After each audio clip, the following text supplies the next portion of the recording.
Ang pagiging mabait ay isang mahalagang katangian ng isang lingkod ng Diyos. Ito ay isang mahalagang bahagi ng pagsunod sa kanyang mga aral at pagpapakita ng kanyang pag-ibig sa mundo. Narito ang ilang mga dahilan kung bakit mahalaga ang pagiging mabait bilang mga lingkod ng Diyos ayon kay Brother Mike. Una, ito ay isang utos ng Diyos. This is a commandment of God. Ang Biblia ay puno ng mga talata na nag-uutos sa atin na maging mabait sa isa't isa.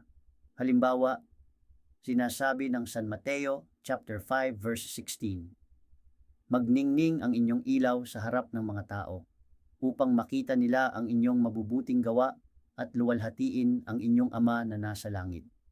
Pangalawa, ito ay isang pagpapakita ng pag-ibig. This is a demonstration of love. Ang pagiging mabait ay isang paraan ng pagpapakita ng pag-ibig ng Diyos sa mundo.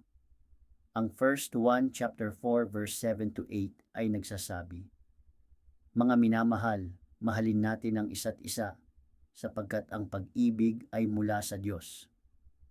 At ang bawat taong nagmamahal ay ipinanganak sa Diyos at nakakakilala sa Diyos.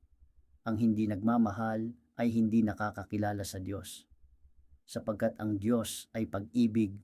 Pangatlo, ito ay nakakaakit ng iba para sa Panginoong Hesukristo. This attracts others to the Lord Jesus Christ.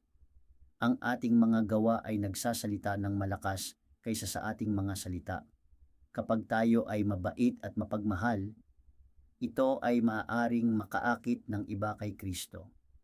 Ang San Mateo chapter 5 verse 6 ay nagsasabi rin, "Magningning ang inyong ilaw sa harap ng mga tao, upang makita nila ang inyong mabubuting gawa at luwalhatiin ang inyong Ama na nasa langit."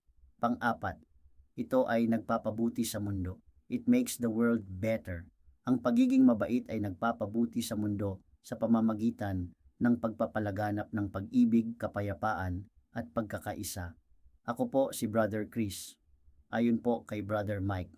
Kaya bilang mga lingkod ng Diyos, nararapat na magsikap tayong maging mabait sa lahat ng tao, sapagkat ito ay isang mahalagang bahagi ng ating pananampalataya.